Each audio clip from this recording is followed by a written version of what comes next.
Well, as it turns out, and those of you for sticking around, if anybody has stuck around, thank you very much. I think that they're both right. I think that they both have points that are valid. I think that they both have things in which they're wrong. Um, Here are some of the things in which I think that Sam is right and or Jimmy is wrong. So, point one, there are certain things that cannot be reversed in 4 years, even if you have a progressive president that takes over, a progressive Congress. That Supreme Court seat, for example, that is likely to go to Gorsuch, you can't just reverse that. That's going to be decades of having that damage. Worker protections, things like that, are almost impossible to, well, not almost impossible, but really difficult to re implement once they are lost. It's much easier to protect them from being gone than to try to rebuild them, and so that would be a lot more damaging. And then, of course, the environmental stuff is even more permanent and even more irreversible. Not only if we pull out of the Paris Treaty, that might cause other countries to pull out, and then we have a serious problem in trying to get everybody back to the table on that. But also just physically, I mean, if that giant cache of methane gas in the Arctic is released, we can't just have a progressive president in 4 years say, "I'm going to sign a law that we put that methane back into the earth." You can't reverse that damage. There's nothing you can do at that point. So there are things that essentially are too valuable to be lost right now that you can't just change. It isn't just like the tax rate. Okay, well, we'll make it a little higher, we'll make it a little lower. Um, so that's a big, big problem. Point number two, there is, of course, no guarantee that Trump would run again in 2020. I'll get back to that in a second. But if not, yeah, the next Republican is going to be some kind of monster that is going to do a lot of the same things to fund Planned Parenthood and take away regulations and lower taxes on the rich and discriminate and all of those things. That is going to be every Republican in this era. But you don't have some things that are uniquely Trump, that are uniquely, dangerous because they're Trump. You won't have the next Republican president who isn't Trump that nukes a country because they got a bad massage at Mar-a-Lago. You don't get somebody that is going to have Sebastian Gorka and Stephen Miller and Steve Bannon and all these other white nationalists that are patrolling the White House. There are certain things that Trump is a particular evil on, and you would avoid that by having somebody in 2020 that was not Trump. Point three, Sam is correct that sadly the Green Party cannot win. Just thinking about the Electoral College for the presidency, as long as the Democrats have some money, they have some power. They have enough power to be able to win some states in the presidential race. The idea that a progressive is going to just sweep through all of the blue states and some of the purple states, which you need to get to 270, is just not realistic. And so if a Democrat wins even 100 electoral votes, that basically keeps any progressive third-party candidate from winning the White House, because the Republicans have a floor, like a rock-solid floor of about 170 electoral votes. We're just talking about like South Carolina and Alabama and Texas and Utah and Alaska and Idaho and Indiana, these places that are essentially pretty permanently. I know Texas theoretically might go purple not that long from now, but you don't have enough votes to be able to get to 270, and you're not going to have this particular House of Representatives for the next few cycles that looks like it's going to be quite red. Are going to pick a progressive a presidential choice. You probably won't have a progressive presidential choice even if the Democrats were to take the House back. So you might get a few seats here and there, but even if you improved you just had the two most disliked candidates in history running for president against one another, and the Green Party got 1% against those two candidates. Even if you improve that dramatically to 8%, 10%, 14%, that is just not enough to be able to have enough of a coalition, because both sides are going to be against you. The Democratic Party, in my view, will do everything it can, spending almost 100% of its effort to defeat the Green Party, because the Democratic Party cannot really exist unless it is the only party on the left side of the spectrum. I know that they're not really that far left, but they can't be the party in the center and have a left-wing party, and so they would go all out to trying to defeat the Green Party. So I think Sam is right in that way as well. And then point 4, the DNC, of course, hasn't really learned its lesson, even after losing. And so, in those cases, then I think that Sam is correct. Here are some of the ways in which I think that Sam is wrong and or Jimmy is correct. First of all, and this might be a contentious one, there seems to be this prevailing theory from a lot of Democrats and even a lot of progressives that Hillary can be pushed to the left. And I don't understand why. I don't see that there's any evidence for that. Any evidence to suggest that Hillary can ever be pushed to the left. I think that there are only 3 ways to push a politician to the left. Either one, the money is on the side of the left, and that is the case for a couple of social issues like gay marriage, maybe.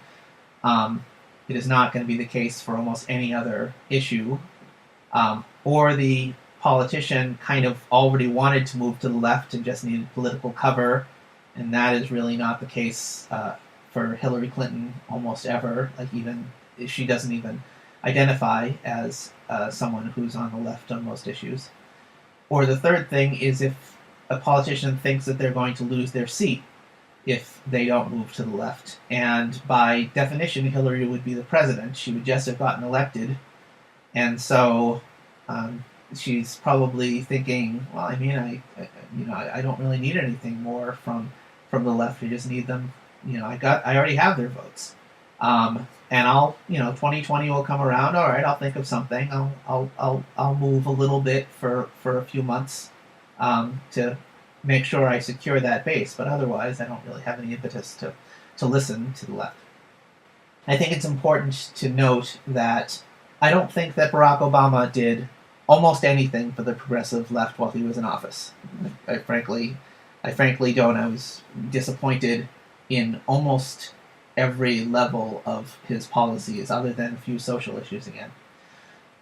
And this, yet, was Obama was somebody that could have. I mean, there was always that hope. He grew up in going to school in other countries. He was a Harvard law professor. He was a community organizer in Chicago. He was surrounded all of his life by progressives until he got to Washington.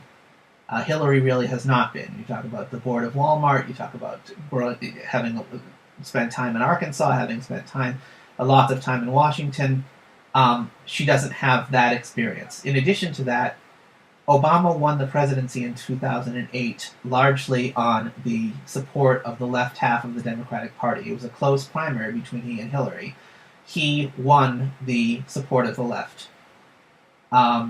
So you might think, okay, well, maybe he has some affiliation, he has some reason to listen to the left the next time. Hillary Clinton would have won in 2016 despite the left. And so you take some personal animosity, it seems, towards the left that she seems like she has. You bring her to a circle in which she doesn't have almost any progressives that are there telling her anything. I mean, Michelle Obama is fairly progressive. Bill Clinton is not progressive at all.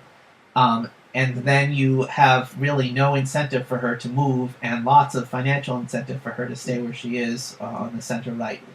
And so I don't think that it's possible. I think that when Sam says, okay, well, we'll do this and then we'll move Hillary to the left, I don't think that that is a real strategy. Point number 2.